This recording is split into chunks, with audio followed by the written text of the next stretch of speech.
Aujourd'hui, je vais vous raconter un entretien assez spécial que j'ai vécu pendant que je cherchais un stage en tant qu'étudiant en Côte d'Ivoire. Salut tout le monde, j'espère que vous allez bien. En tout cas, moi ça va, parce que ça va, le reste c'est pas bien grave. C'est Marius et on se retrouve aujourd'hui pour une nouvelle vidéo YouTube. Il y a quelques mois, j'ai posté une vidéo par rapport à ma recherche de stage en tant qu'étudiant en Côte d'Ivoire. Et puis je disais de la vidéo qu'il y a un entretien que j'ai vécu, mais si je vais expliquer, la vidéo sera trop longue. Donc c'est de ça qu'on va parler aujourd'hui. Pour vous remettre un peu dans le contexte, on est en 2024 et puis j'ai besoin de faire un stage pour valider mon diplôme. Donc j'ai commencé ma recherche de stage en février et puis on était déjà en juin, juillet. Donc ça faisait genre 4-5 mois déjà que je cherchais un stage sans rien trouver. Comme j'ai vu que les choses n'avançaient pas, je me suis dit que je vais commencer à trouver le numéro des entreprises où j'envoie mon CV puis littéralement les appeler. Au début, mais j'ai commencé à appeler, je suis tombé sur des gens très désagréables, ce qui faisait que j'ai arrêté d'appeler puis j'envoyais que des messages. Donc j'envoyais tellement de messages qu'il y a une entreprise qui a finalement fini par me répondre pour me dire que vous pouvez passer, que genre la formation est prévue pour vendredi, venez avec un cahier, un stylo et puis je sais pas quoi. Donc moi je leur réponds que non, je suis pas là pour une formation, que je suis étudiant en Côte d'Ivoire, je cherche stage. Je commençais à expliquer ma situation. On me dit ok, il n'y a pas de souci, que passer demain vendredi à 8 h pour un entretien à Cocody Angré Mahou. Donc moi j'étais là que Dieu merci, en fait j'ai trouvé un truc. Donc c'était un jeudi pour ceux qui sont chrétiens catholiques, il y a exposition du Saint-Sacrement à l'église. Donc moi je suis parti m'asseoir à l'église pour aller prier. Merci Seigneur de m'avoir donné ce stage. Permets à ce que tout puisse bien se passer pour le lendemain, que l'entretien se passe bien pour que je puisse décrocher ce stage là parce que ça fait trop longtemps que je cherche. J'ai vraiment besoin de trouver un truc quoi. Donc j'ai fini de prier, j'ai prié, j'étais très heureux quand je rentré à la maison. C'était le soir, d'habitude les soirs j'appelle un de mes amis. Donc je l'appelle, on est au téléphone. Puis on est en train de discuter, je lui dis que au passage, demain j'ai un entretien quoi. Il dit ok c'est bien, je lui dis que c'est vers Angré Mahou puisqu'il habite un peu de la zone. Qu'est-ce que tu peux m'indiquer parce que je connais là-bas mais je suis jamais allé moi seul. Donc il me dit que tu peux trouver les Warren pour descendre là-bas, qu'il n'y a pas de souci. Donc en même temps j'ai commencé à faire des recherches sur l'entreprise pour pouvoir genre, avoir des informations quoi. Bon, j'avais commencé de la journée mais je n'y avais pas prêté trop attention. Je suis au téléphone avec lui, je fais sortir mon ordinateur qui est déposé juste à côté de moi et puis je tape le nom de l'entreprise sur Google. Bon, il n'y a pas vraiment des trucs intéressants qui sortent, t'as pas beaucoup de trucs Facebook. Là je me suis dit que bon c'est bizarre, je vais aller sur LinkedIn. Je vais sur LinkedIn, je tape le nom de l'entreprise, il n'y a rien qui sort. Je me dis que bon peut-être c'est une entreprise qui n'a pas de compte LinkedIn. Je pense pas que toutes les entreprises en Côte d'Ivoire aient un compte LinkedIn, donc c'est pas grave. Je me dis que peut-être Facebook serait l'endroit où je dois chercher parce qu'en Côte d'Ivoire les entreprises font beaucoup de trucs sur Facebook. Donc je vais sur Facebook, je tape le nom de l'entreprise, je vois beaucoup de résultats qui sortent comme ça. Et puis genre dans les résultats là c'est plus des gens qui ont le nom de l'entreprise. Donc j'ai trouvé ça bizarre, j'ai commencé à chercher. J'ai fini par trouver un compte d'une entreprise et puis je pense que c'est l'entreprise en question. Mais vraiment les photos que j'ai vues là-bas là ça donnait pas envie. Hein. Je vais pas juger mais l'endroit là donnait pas envie d'aller travailler là-bas. Et puis c'était même pas un endroit pour travailler, c'était il y avait pain en bois, il vendait savon, les choses comme ça. Donc j'étais là que de toute façon je vois là j'ai un mauvais pressentiment. Hein. Je n'avais pas envie de rester à la maison, ne pas partir et puis je vais être en train de regretter que j'ai eu l'opportunité de stage, je suis pas parti. Après j'ai cherché encore sur Google et puis j'ai trouvé un site internet. Et je vais sur le site internet tout vraiment, je sais pas pourquoi, mais moi il y a des trucs que je comprends pas. J'ai les entreprises qui font tout et n'importe quoi à la fois. Par exemple, il y a une de mes amies, elle vient avec une traceuse en classe là. C'est une entreprise qui vend bâche et puis c'est un laboratoire en même temps. Genre laboratoire fait les choses de chimie, on mélange les choses là-bas et puis vous vendez bâche. Je vois pas trop le lien, mais bon, je vais pas juger le business model des entreprises et jeux. Donc c'était un peu le même concept, ils faisaient beaucoup de choses qui n'avaient pas forcément des liens ensemble, mais bon, je me suis dit qu'il faut étudier ta chose. Parmi mes questions même qu'on allait me poser au cas où je finis l'entretien et puis on me dit est-ce que vous avez une question, j'allais leur demander pourquoi il faut beaucoup de choses comme ça maintenant, mais genre de manière plus professionnelle quoi. La veille je repasse mes habits, je m'apprête, vraiment je me suis habillé simplement, chemise blush, pantalon noir, mes baskets avec ça qu'on attrape pas. J'étais prêt pour l'entretien. Donc j'ai regardé tout plein de vidéos sur YouTube même de comment se préparer pour un entretien. J'avais préparé les questions de ma tête, genre tout était ici. Une question réponse. J'étais paré à toute éventualité. On avait même eu un cours une année à l'école pour les trucs d'entretien, recherche de stage, etc. J'ai fait ressortir toutes mes notes, lis de comment tu dois te présenter, faire ceci, faire cela. En tout cas, quand je vous dis que j'étais prêt.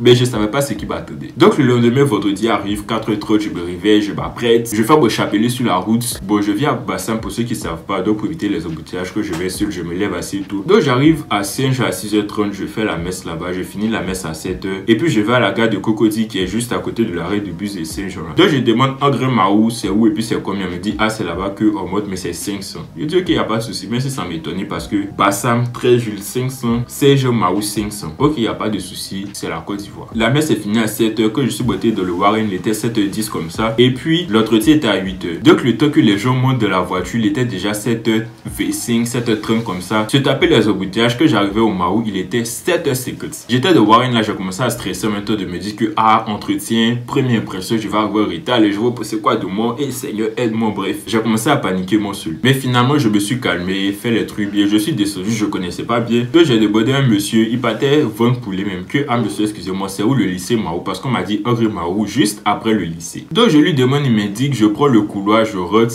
et puis je vois le lycée. Tout naïvement, c'est une entreprise. Dans ma tête, il y a un signe en haut du bâtiment avec le nom de l'entreprise. Donc je marche, je tourne ma tête ici, je tourne ma tête ici. Je regarde partout, je vois rien. Donc je dépasse le lycée Mahou, je vais devant là-bas. Je vois que vraiment la route là, il n'y a plus goudron. Donc je me dis que peut-être c'est pas vraiment là-bas que je dois partir quoi. Donc je fais demi-tour, je commence à arrêter des gens pour leur demander bonjour monsieur, excusez-moi, est-ce que vous connaissez un endroit avec tel nom? Genre le nom de l'entreprise. Le monsieur là dit que non, lui connaît pas. Après j'ai vu une autre dame qui partait au travail encore. Excusez-moi madame, est-ce que vous connaissez tel quoi? Elle dit que non, elle met les nouvelles de le quartier, qu'est-ce que vous travaillez? J'ai dit ok, bonne journée. Après j'ai vu un gars, peut-être on avait le même âge, il était assis quelque part là-bas. Je lui ai demandé bonjour, est-ce que tu connais tel coin? Il dit qu'il connaît pas. Donc il y avait le numéro qui m'envoyait le message, et puis dans le message j'avais mis un numéro que je pouvais appeler si j'avais besoin de plus d'informations. Donc j'appelle une fois, 2 fois, 3 fois, 4 fois, 5 fois, personne ne décroche. Ça, c'était le numéro qui était dans le message. Après, le numéro qui envoie le message, j'appelle une fois,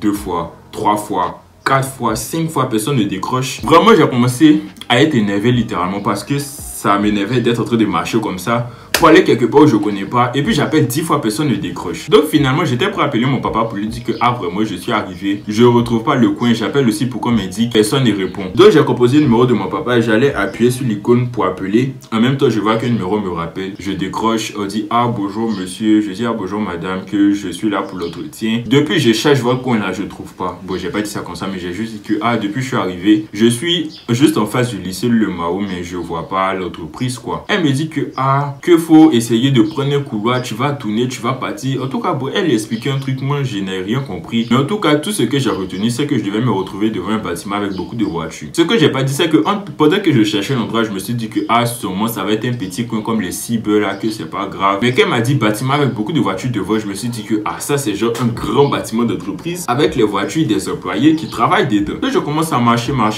Je finis par avoir une ruelle vraiment. Mais bon, j'ai pris la route, je suis parti. Donc j'ai vu le bâtiment dont elle parlait avec beaucoup de voitures garées en bas. Donc j'étais là et puis je vois une dame qui sort. Et puis je me rends compte qu'en fait la dame là c'est une jeune fille qui en tout cas a l'air beaucoup plus jeune que moi. Et puis je pense qu'elle était plus jeune que moi. Mais moi je suis resté professionnel. Bonjour madame, c'est avec moi que vous étiez au téléphone que je suis là pour l'entretien. Le bâtiment où on rentre là, je me rends compte que c'est pas bâtiment d'entreprise, mais genre c'est bâtiment des maisons. Genre bâtiment où des gens viennent, ils construisent et puis mettent ça en location pour les gens bien ils habitent dedans. Que voiture qui est garée en bas, c'est pas voiture des gens qui travaillent, mais des gens qui habitent dans leur maison. Donc j'ai trouvé ça bizarre. Je me suis dit que bon, c'est pas la première fois qu'il y a des entreprises, des appartements, bien des maisons. Je dis que il n'y a pas de souci, qu'on a qu'à rentrer, je vais partir. Donc vraiment, on est rentré, on a pris beaucoup de couloirs et puis on est arrivé sur une porte qui donnait de la maison qui sert d'entreprise. Donc quand on rentre, elle ouvre la porte et puis je tombe sur le lieu qui est censé être là où je vais travailler. Je vous jure que quand j'ai mis pied là-bas, j'ai dit que ça là, si ça peut travailler ici, je vais pas venir. Que peut-être je vais faire l'entretien, mais si je dois venir travailler ici, je vais pas venir. Donc je suis rentré, il y avait genre une cour à l'intérieur et puis il y avait une porte qui donnait sur une salle. Donc littéralement l'endroit c'était une cour et puis une pièce. Je sais pas si c'est ce qu'on appelle entrée, coucher ou bien studio, bref. C'était comme ça que c'était. Donc de la cour à l'intérieur, il y avait une table en bois et puis les bancs en bois long là. Il y avait ça déposé comme ça et puis comme ça. Donc je suis rentré, j'avais une fille qui était là aussi pour un entretien. Je l'ai salué puis je me suis assis à côté. Et puis j'entends de la salle en question où il y a une autre porte qui donne là-bas qu'il y a un monsieur avec une autre dame qui est en train de faire un entretien. Vraiment la fille était très enthousiaste. Donc moi j'écoutais les questions qu'on lui posait pour remettre me préparer pour moi mon entretien quoi. Mais quand je suis rentré, la chose qui m'a frappé, avant que je ne voie l'endroit pour dire que je vais pas venir travailler là-bas, j'ai tourné ma tête. J'ai vu que le mur est décoré. J'ai décoré avec le nom de l'entreprise. Mais vous savez c'est à quoi ils ont pour faire. Vous voyez les rubans des papiers cadeaux, hein? Pas emballage de papier cadeau, les rubans multicolores, rubans avec couleur qu'on peut mettre sur les cadeaux qu'on emballe là. Ils ils ont pris gros comme ça, puis ils ont collé sur le mur, et puis ils ont écrit le nom de l'entreprise, et puis ils ont pris de faire les design comme ça. Bon, sur le coup, vraiment, ça m'a choqué. Parce que bon, après, chacun fait ce qu'il veut, hein. Mais vraiment, j'étais là que... est-ce que les entreprises normalement font les choses comme ça? Mais bref, j'ai regardé, j'étais dépassé, je me suis assis. Donc j'étais assis, j'ai commencé à prier. Parce que vraiment, je savais pas de quoi j'étais. Je me suis dit peut-être faut pas m'attraper là-bas, quelqu'un va couper ma tête. Donc j'étais en train de prier dans mon cœur. Eh Seigneur, pardon. Ce que je poste là, faut pas savoir ce qui s'est passé. Sinon ça va me faire très rigoler. Mais ça, ce n'était que le début de ce qui m'attendait. Donc la première fille qui était à l'intérieur finie, elle est sortie toute heureuse comme ça. Je pense que c'est la personne la plus heureuse que j'ai rencontrée de la journée. L'autre dame que je suis venu trouver, elle est rentrée, elle a fait son entretien. Et puis bon, un temps m'a demandé mon CV. Heureusement, je suis venu avec parce qu'ils n'ont précisé nulle part que je devais apporter un CV. Ils parlaient, c'était proche, donc je tenais tout ce qu'ils disaient à l'intérieur, j'écoutais. Et puis après, mon tour arrive. Donc on m'appelle que Monsieur Owei. Bon, il a bien évidemment coché mon nom de famille. Donc Monsieur Owei Kwame Youssel. Donc je me lève et puis je rentre de la salle. Et puis je prends connaissance du lieu dans lequel je me trouve. Donc c'est une salle de vie. Parce que c'est là-bas le monsieur l'a habité. Le monsieur qui fait entretien là, c'est de sa maison on faisait l'entretien. Et puis j'ai sa maison là. Bon après je vais pas juger les gens. Mais genre il y avait un petit matelas d'un côté. Et puis tout le long des 4 murs de la pièce, il y avait ces bagages qui étaient déposés un peu. Genre il y avait habillé un côté, il y avait ventilateur côté, il y avait des livres côté, il y avait ceci un côté, il y avait d'autres valises d'un autre côté. Vraiment c'était un peu éparpillé dans la pièce comme ça. Et puis je crois qu'il y avait une porte qui menait vers les toilettes et puis la douche. Donc vraiment quand j'ai vu ça là, j'étais là que Seigneur pardon. Je me suis réveillé matin bonheur, j'ai prié hier pour que tout se passe bien. Donc tout n'a qu'à bien se passer. Quand je suis arrivé, je me suis pas assis d'abord parce que lui il était assis sur une chaise en plastique et puis il y avait une table en bois au milieu et puis une autre chaise en plastique pour moi. Donc je me suis arrêté que bonjour monsieur, est-ce que je peux m'asseoir s'il vous plaît? Toujours professionnel parce que vraiment mon histoire de stage me tenait à cœur. Il m'a dit oui je peux m'asseoir, donc je me suis assis. La fille qui était venue me chercher, à qui j'avais donné mon CV, elle a pris mon CV pour lui donner. Donc il était en train de regarder et puis le matin il me regarde bizarrement, il me demande que je vous juste à ce qu'il a fait. Vous êtes sûr que vous avez un entretien ici aujourd'hui? Je dis oui. Il dit comment ça? Je dis je vous avais envoyé un message hier que j'avais répondu à votre offre sur EduCarrière pour un stage de finance comptabilité. Puisque je n'ai pas eu de repos, je vous ai envoyé un message et puis je vous ai relancé. Vous m'avez dit de passer aujourd'hui à 8h pour un entretien devant le lycée Mahou. Que c'est pour ça que je suis là. Le monsieur là me croit pas, il dit qu'il veut voir un message là de mon portable. Moi aussi j'ai fait sortir mon portable pour lui donner. Et puis il a commencé à lire vraiment. Pour se rendre compte qu'il m'a envoyé un message pour dire de venir faire entretien. C'est là il va me dire que non en fait, que normalement même les jeux de finance comptabilité là pour être fini. Et tu as vu les deux filles qui étaient là avant toi là, qu'elles sont venues pour faire des trucs d'assistant de direction. Que si tu avais vite dit, on allait vite te trouver un stage que bon, c'est pas grave, faut t'asseoir, on va discuter. J'étais là, hey Seigneur, s'il te plaît, ne me fais pas ça. Emmanuel, tu as dit que tu étais avec moi, non? Ne m'abandonne pas, Seigneur. Emmanuel, ici présent avec moi.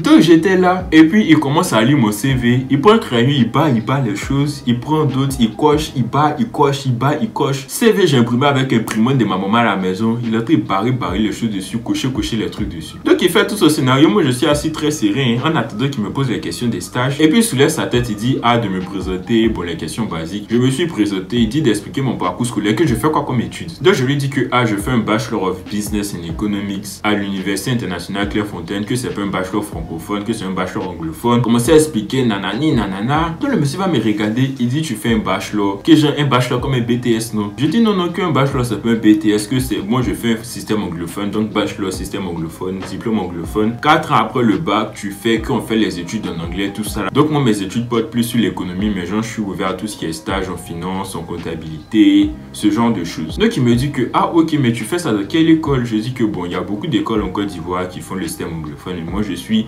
à Clairefontaine. Il dit Clairefontaine c'est où? Je dis Clairefontaine c'est au Vallon. Il dit Vallon qui est à côté? Je dis à côté de l'ambassade du Ghana. Il dit ok donc c'est à côté de l'ambassade du Ghana là on fait les bachelors. Moi je l'ai regardé comme si c'était là que bon il n'y a pas de souci. Après c'est pas il m'a dit quel truc, j'ai répondu puis il dit ok c'est qu'un bachelor c'est comme un BTS, c'est qu'un bachelor c'est comme un BTS. C'est comme ça le monsieur là parlait. Moi j'étais tellement dépassé que je savais pas, j'allais lui dire quoi. Après j'ai dit que non une deuxième fois quoi que non c'est pas comme un BTS, c'est un bachelor, c'est différent. Est-ce qu'il m'écoutait même? Il était toujours dans son scénario. Donc après il a commencé à parler parlé, bon, il m'a posé d'autres questions encore que est-ce que tu peux me citer 3 qualités, 3 défauts. Pendant que je parlais, il est en train de noter les choses en bas de mon CV. Il a déposé son crayon avec mon CV puis me regarde maintenant que vraiment, je pense que notre établissement là n'est pas pour les gens qui ont les CV comme pour vous. Je vous jure que le monsieur là m'a dit ça. Je savais pas si c'était une histoire de me dire que mon CV n'est pas bon ou bien mon CV est trop bien. Donc j'étais perdu et puis il est revenu encore sur cette histoire de les gens de finance comptabilité c'est fini.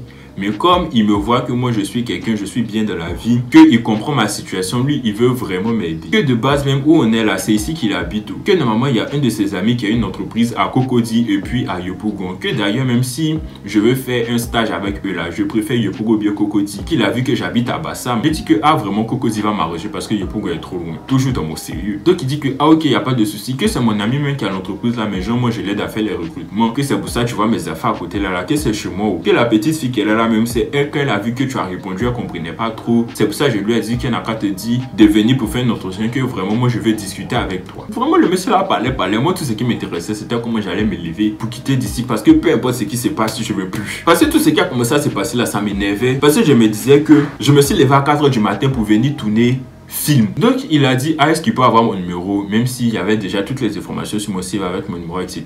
Je lui ai dit que cela il a bien entouré puis dit que bon comme je t'ai dit je pense vraiment que tu es quelqu'un de bien, donc je vais te rappeler pour pouvoir t'aider à trouver un stage. Donc je lui ai dit que ok il n'y a pas de souci, sachant au fond de moi que je n'allais jamais mettre les pieds là-bas, je n'allais jamais décrocher son numéro. Donc je dis ok il n'y a pas de souci monsieur, merci beaucoup de m'avoir reçu aujourd'hui, c'était un plaisir d'échanger avec vous. J'ai soulevé mon sac.